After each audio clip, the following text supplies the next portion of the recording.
દર્શક મિત્રો, હું પરેશ ચૌહાણ, આપ નિહાળી રહ્યા છો લીડ મહુવા ન્યૂઝ. સમાચારોમાં આપનું સ્વાગત છે. હવે સમાચારો નિહાળીશું વિસ્તારપૂર્વક. ગાંધી વસાહતના રહીશો સહિત અન્ય 4 વસાહતના રહીશો રીડેવલપમેન્ટની માંગ સાથે ધરણા પર બેઠા છે. આ વસાહતના રહીશો સાથે યોગ્ય નહીં થતા લોકસભાની ચૂંટણીનો બહિષ્કાર કર્યો છે. ડેવલપમેન્ટની માંગ સાથે મહુવાના ગાંધી વસાહતના રહીશ સહિત અન્ય 4 વસાહતના રહીશો પણ ધરણા પર બેઠા છે.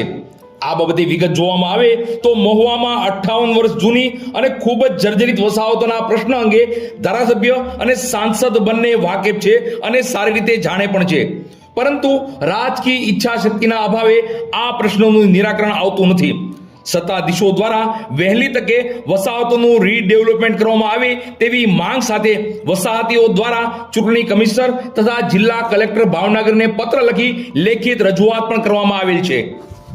ગુજરાત સરકારની રીડેવલપમેન્ટ પોલિસી 2016ના ઠરાવ મુજબ રીડેવલપમેન્ટ થઈ શકે તેમ છે. તે માટે છેલ્લા 3-4 વર્ષથી આ સમસ્યા અંગે અલગ અલગ કચેરીમાં જઈ આવ્યા છે. તારીખ 20/12/2023 થી એટલે કે છેલ્લા 20 દિવસથી વસાહતની જગ્યામાં ધરણા આંદોલન કરી રહ્યા છે અને તારીખ 1/1/2024 થી છેલ્લા 8 દિવસથી ઉપવાસ આંદોલન ચાલુ છે. છતાં પણ મહુવા નગરપાલિકાના સત્તાધીશો આ સમસ્યા અંગે ગંભીર અને પ્રાણ પ્રશ્ન સમી સમસ્યાનું કોઈ ધ્યાન આપી રહ્યા નથી. નગરપાલિકાની સાવ ઢીલી નીતિ અને બેદરકારી ભરી નીતિથી ના છૂટકે હવે લોકસભા ચૂંટણીનો બહિષ્કાર કરવાની જાહેરાત કરી રહ્યા છે. મહાત્મા ગાંધી વસાહતના 132 પરિવારો અને અન્ય 4 વસાહત મળી કુલ 564 પરિવાર સહિત ચૂંટણીનો બહિષ્કાર જાહેર કરેલ છે. નમસ્તે, હું રિઝવાન કલાણીયા ગાંધી વસાહત 10-7માં રહું છું. હવે આજ અમારે 20 દિવસ પૂરા થયા છે કાલે, ને આજે અમારો 21મો દિવસ બેઠો છે ને ધરણાના 13 દિવસ થયા છે, ઉપવાસના 13 દિવસ થયા છે. સખત એક અનિલભાઈ કરીને છે ને 2 લેડીઝ સખત 14 દિવસથી બેઠા છે. એટલે હવે આને નગરપાલિકાને કાંઈક સમજવું પડે. જો હવે આવનારા દિવસમાં નગરપાલિકા 2-4 દિવસમાં નહીં સમજે તો અમે આગળની કાર્યવાહી એવી કરશું કે નગરપાલિકા તો શું પણ ઉપર લગી પણ એ જોતા રહેશે કે આ ગાંધી વસાહત વાળાએ શું કર્યું, ને અમારા એવા જ પગલાં લેવા છે કે જેથી કરીને અમારું કામ તાત્કાલિક થાય. હવે એ જે કહેતા હતા કે અમારે કારોબારી રચવાની છે તો કારોબારી રચાઈ ગઈ છે ને કમિટી બેસી ગઈ છે. એટલે હવે બેનને 2 હાથ જોડીને વિનંતી કે જેમ બને એમ તાત્કાલિક અમારું કામ કરે, નકર હવે અમે કહીએ છીએ, ખુલ્લી ચેલેન્જ આપીએ છીએ કે હવે જે અમારા પગલાં છે એ તમે જોતા રહેશો અને ગાંધીનગરે જોતા રહેશે કે અમારા પગલાં શું છે. જય સિયારામ.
ચરોતર યુનિવર્સિટીમાંથી માનસીબેન બોસમિયાએ પીએચડીની ડિગ્રી પ્રાપ્ત કરી છે. પીએચડીની ડિગ્રી પ્રાપ્ત થતા પરિવારમાં હર્ષની લાગણી વ્યાપી. તો આગેવાનો, ઉદ્યોગપતિ અને ડોક્ટર્સ મિત્રો શુભકામના પાઠવી રહ્યા છે. Charotar university of science and ટેકનોલોજીમાંથી માનસીબેન બોસમિયા પીએચડી થતા ભારત સરકારના કેબિનેટ શિક્ષણ મંત્રી હસ્તે તેમને ડિગ્રી એનાયત કરવામાં આવી છે. આ બાબતે વિગત જોઈએ તો મહુવા હનુમંત હોસ્પિટલના સીઈઓ ડોક્ટર ચિંતન શનીશ્વરના ધર્મપત્ની માનસીબેન Bosamiya Charotar university of science and ટેકનોલોજીમાંથી પીએચડી થયા છે. ત્યારે તારીખ 6/7/2023 રોજ ભારત સરકારના કેબિનેટ શિક્ષણ મંત્રી ધર્મેન્દ્ર પ્રધાનજીના હસ્તે તેઓને ડિગ્રી એનાયત કરાઈ છે. માનસીબેન પોતાની અથાગ મહેનત અને પરિવારના સાથ અને સહકારથી આ સિદ્ધિ હાંસલ કરી છે. માનસીબેન બાળપણથી જ અભ્યાસમાં ખૂબ જ હોશિયાર હતા અને મહેનત કરી પરિણામ લાવવામાં માને છે.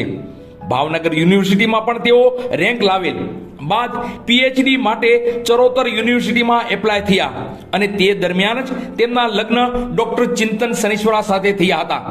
લગ્ન બાધારૂપ ન બનતા ડોક્ટર ચિંતન શનીશ્વરાનો પણ માનસીબેનને સાથ મળ્યો હતો અને માનસીબેન પોતાની અથાગ મહેનત અને પરિવારના સહયોગથી આ પીએચડીની પદવી હાંસલ કરી છે.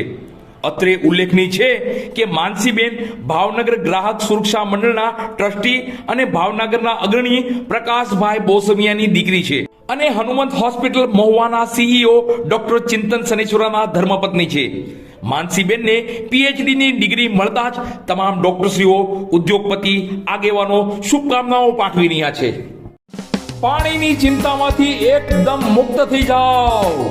રાજાણી મોટર્સ લાવી રહ્યા છે ગેરંટેડ બ્રાન્ડ, જે પાણીની ચિંતામાંથી આપને આપશે આઝાદી. લુબી બ્રાન્ડ, કિર્લોસ્કર બ્રાન્ડના પંપો, residential pump, industrial pump and motor, construction pump, swimming pool pump એ સિવાય પણ અનેકો વેરાયટીઝ હાજર સ્ટોકમાં. પંપ અને મોટર્સની A to Z વેરાયટી અને તેની સર્વિસ માટે અમને કહો રાજાણી મોટર્સ. રિપેરિંગ અને સર્વિસ માટે ફક્ત એક કોલ. તમારા સ્થળ પર સર્વિસમેન હાજર. તો નામ નોંધી લેજો, રાજાણી મોટર્સ, જૂના બસ સ્ટેશનની પાછળ LIC ઓફિસ સામેના ખાંચામાં. હસનૈનભાઈ રાજાણી, રાબડાવાળા. મોબાઈલ નંબર પણ નોંધી લેજો 722-780-7262. નામ બરાબર યાદ રાખશો, રાજાણી મોટર્સ. ત્રિવેણી તીર્થ ઉત્તર બુનિયાદી વિદ્યાલય કળસાર ધોરણ 11 ના વિદ્યાર્થી પક્ષી અને પ્રકૃતિ નિહાળવા મહુવાના માલણ બંદરે આવી પહોંચ્યા તો અન્ય સ્થળોની પણ મુલાકાત લીધી. ત્રિવેણી તીર્થ ઉત્તર બુનિયાદી વિદ્યાલય કળસાર ધોરણ 11 ના વિદ્યાર્થીઓ પ્રકૃતિ અને પક્ષી દર્શન કરવા અર્થે મહુવા નજીકના માલણ બંદરે આવ્યા હતા તો સાથે જ અન્ય સ્થળોની મુલાકાત પણ લીધી હતી. શિયાળાની શરૂઆત થતાં જ પ્રકૃતિ અને પર્યાવરણ પ્રેમીઓ આહલાદક સ્થળોની મુલાકાત લેતા હોય છે. તો પર્યાવરણ, પ્રકૃતિ અને પક્ષીઓની જેઓ સંભાળ લે છે યા તેના માટે કામ કરતા હોય તેવી સંસ્થા અને સેવાકીય યુવાનો પણ આવા પ્રકૃતિ, પક્ષી અને પર્યાવરણ નિહાળવા આવતા લોકોની મદદ કરતા હોય છે. ત્યારે તારીખ 7/1/2024 ના દિવસે ત્રિવેણી તીર્થ ઉત્તર બુનિયાદી વિદ્યાલય કળસારના 31 વિદ્યાર્થીઓ અને તેમના શિક્ષક એવા ધીરેનભાઈ પ્રકૃતિ દર્શન અને વિદેશી પક્ષી નિહાળવા મહુવા નજીકના માલણ બંદરે આવ્યા હતા. તો તેની સાથે મહુવા શેઠ MN હાઈસ્કૂલના ચિત્ર શિક્ષક ભરતભાઈ ચૌહાણ પણ જોડાયા હતા. તો આ વિદ્યાર્થીઓને માર્ગદર્શન પૂરું પાડવા અને પક્ષી પર્યાવરણ વિશે સમજણ આપવા મહુવાના પર્યાવરણ પ્રેમી એવા નીતિશભાઈ બાંભણિયા અને ચિરાગભાઈ કોટડિયાએ વિદ્યાર્થી અને શિક્ષકોને તમામ પર્યાવરણ અને પક્ષીની માહિતી પૂરી પાડી હતી. તો નીતિશભાઈ અને ચિરાગભાઈએ સ્થાનિક વિષ પક્ષીઓ અને યાયાવર પક્ષીની તમામ અભ્યાસિક માહિતી પણ પૂરી પાડી હતી. બાદ આ તમામ વિદ્યાર્થીઓ અને શિક્ષકગણ ભવાની મંદિર, વીજળી બારું અને મહુવાના ગાંધીબાગની મુલાકાત લીધી હતી. આ તમામ જગ્યાના પ્રવાસ અને પક્ષી અને પર્યાવરણની માહિતી મળેલ તે વિશે ત્રિવેણી તીર્થ ઉત્તર બુનિયાદી વિદ્યાલયની વિદ્યાર્થીની શું કહે છે તે જોઈએ. નમસ્કાર, અમે શ્રી ત્રિવેણી તીર્થ ઉત્તર બુનિયાદી વિદ્યાલય કળસારમાંથી આવીએ છીએ. અમે અહીં કટપર બંધારા પર વિવિધ પક્ષીઓની મુલાકાત લેવા આવ્યા હતા. તેમાં અમારી સાથે અમારા શિક્ષક શ્રી ધીરનભાઈ અને ભરતભાઈ પણ ઉપસ્થિત હતા અને પક્ષીવિદ એવા ચિરાગભાઈ અને નીતેશભાઈ પણ હતા. જેમણે અમને વિવિધ પક્ષીઓ વિશે માહિતી પૂરી પાડી હતી. જેમાં 12 હેડેડ ધ્રુસ જે પક્ષી હિમાલયમાંથી આવે છે, સર્પગ્રીવ કે જેની ડોક સાપ આકારની હોય છે. અમે તે પછી ભવાની મંદિર અને વીજળી બારુની પણ મુલાકાત લેવાના છીએ. બસ સમાચારોમાં અત્યારે આટલું જ. ફરી સમાચારો સાથે કાલે મળશું. ત્યાં સુધી હું પરેશ ચૌહાણ અને લીડ મહુવા ન્યૂઝની સમગ્ર ટીમ શુભરાત્રી.